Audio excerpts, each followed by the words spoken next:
Et bonjour les amis et bienvenue dans cette nouvelle vidéo bullet journal. Aujourd'hui on dessine pas, on parle. Aujourd'hui on va essayer de répondre à la question: est-ce que le bullet journal c'est mieux?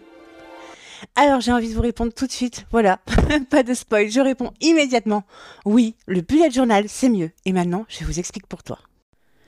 Attention à ne pas louper à la fin de cette vidéo, je vais vous révéler quel challenge j'ai choisi pour le mois de février et vous allez voir, je pense que ce challenge, même vous allez en profiter.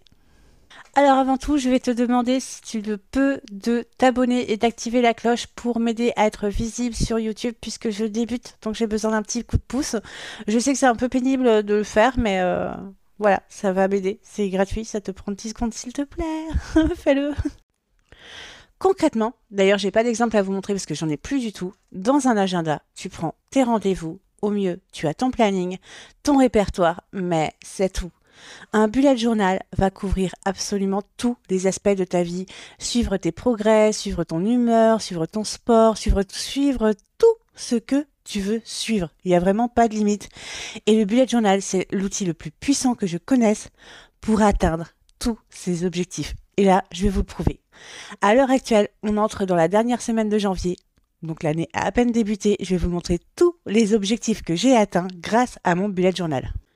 Alors on commence par ma bucket list en couple qu'on retrouve au tout début de mon journal, dans lequel j'ai une petite liste de choses que je rêve de faire avec Monsieur l'ours. Et je vais vous montrer ce qu'on a fait déjà depuis janvier. Donc, alors celle-ci, on l'avait fait l'an dernier, mais pandémie oblige, du coup on a repris la même liste. Et ce mois-ci, on a déjà réalisé une séance photo à deux. Je vous mets quelques photos par là, voilà, elles sont trop belles.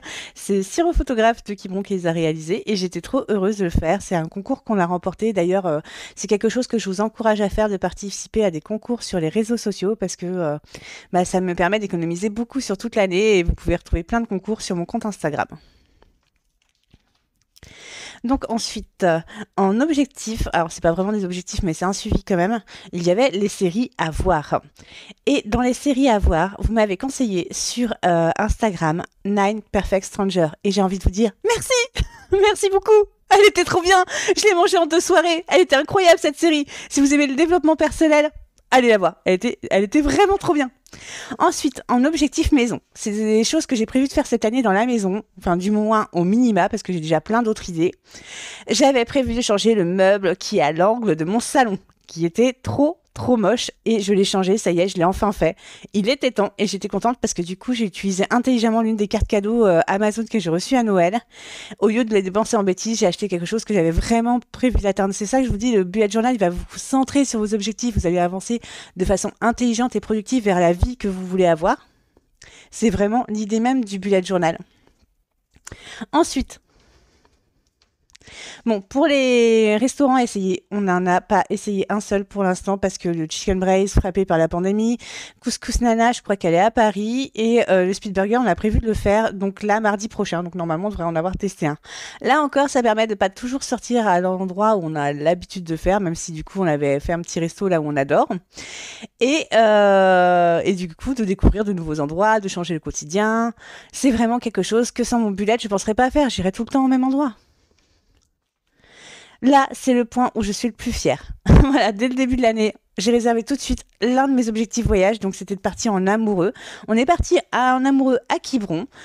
C'est pas très loin. Il n'y a pas besoin de partir loin, hein. Le voyage, il est juste derrière la porte. Donc voilà, donc j'ai déjà réalisé un de mes objectifs sur 10 week-ends et un de mes objectifs, on va dire mes 4 objectifs principaux, qui étaient un voyage en amoureux. Donc, sauf fière. Vous pouvez retrouver des photos par là. C'était trop bien. Donc, autre page de suivi.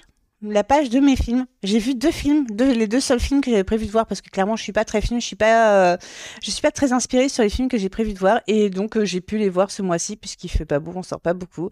J'ai regardé Star is Born, oui enfin je sais, tout le monde l'a déjà vu et j'ai été plutôt déçue. Et j'ai regardé Yves Saint Laurent et là j'ai pas du tout été déçue. C'était incroyable, c'était vraiment trop bien. Il est génial ce film. Autre suivi, et là je suis trop fière de moi. Attention, il y a de la fierté par ici. Vraiment, je suis trop fière. C'est la liste de livres à lire que j'avais. Eh bien, je me suis fixé un objectif de 15 livres. Là, on est arrivé, il me semble qu'on est le 23 janvier et j'en ai déjà lu 2. Ouais, je suis trop contente. Donc j'ai lu ce mois-ci Il est grand temps de rallumer les étoiles de Virginie Grimaldi. Super livre, même si je pense que du fait que tout le monde l'avait déjà lu avant moi, j'étais un peu spoilée et ça m'a moins plu. Et j'ai lu Vise la lune et au-delà, je vous le recommande, c'est un roman de développement personnel incroyable, il est vraiment super. D'ailleurs, si vous avez d'autres idées de livres à me conseiller dans ce style-là, roman de développement personnel, c'est ce que j'aime le lire le plus, alors je vous écoute. Pour le challenge Less is No, je vous en avais parlé, c'est un challenge que je réalise suite à la vue du documentaire Netflix The Minimalist, où j'ai été complètement frappée par la surposition d'objets. J'ai décidé de réaliser ce challenge. Bon, faut être honnête, j'ai pas fait tous les jours, mais quand même, j'en ai fait plutôt pas mal pour l'instant. Donc je suis assez fière de moi parce que vraiment on voit l'effet sur la maison, ça a bien désencombré. J'espère que ce petit point sur mes objectifs vous a permis de comprendre combien le bullet journal est un outil puissant. Faut savoir que j'ai également pu suivre mon sport, mon yoga, mon humeur dans les trackers du mois, tout ce que j'ai envie de suivre en fait, et que ça m'a rendue beaucoup plus puissante. Si vous voulez plus d'informations sur ces pages-là, vous pouvez retrouver ma vidéo sur les collections qui vous aidera à vous organiser grâce à votre propre bullet journal, bien entendu. Je vous avais promis en tout début de vidéo que je vous dirais quel challenge j'ai choisi pour le mois de février. Alors je vous le révèle, j'ai choisi le Trash Tag Challenge. Alors je vais pas le faire qu'une fois. Mais d'abord, je vous explique c'est quoi le Trash Tag Challenge. Normalement, tu viens dans un endroit, dans la nature, qui est très pollué, il y a beaucoup de déchets et tout ça, tu ramasses, tu fais une photo avant, après. Moi, j'ai décidé de le faire sur tout le mois, puisque je vais marcher tous les jours. J'ai décidé que à chaque fois que j'irai marcher, eh bien, je ramasserai toutes les poubelles que je trouve. Voilà, c'est pour moi important de prendre soin de sa planète, de pas être dans le jugement, de pas dire ah là là, les gens sont dégueulasses, ils jettent des poubelles. Non. Le but, c'est vraiment d'agir. Donc, au lieu de juger, je vais prendre des gants et je vais ramasser ce que je trouve, les masques, les bouteilles, tout ce que je trouve. Voilà. J'espère que vous suivrez ce challenge. Vous pouvez me retrouver sur Instagram pour le suivre. Je suis pas encore très bien habituée à fermer une vidéo, donc je vous demanderai si c'est possible de laisser un petit commentaire, de laisser un petit pouce bleu, de vous abonner, d'activer la cloche, tout ce que les autres youtubeurs, je les vois demander. Apparemment, c'est important. Faites-le, ça m'aidera beaucoup. Et je vous souhaite une très belle semaine.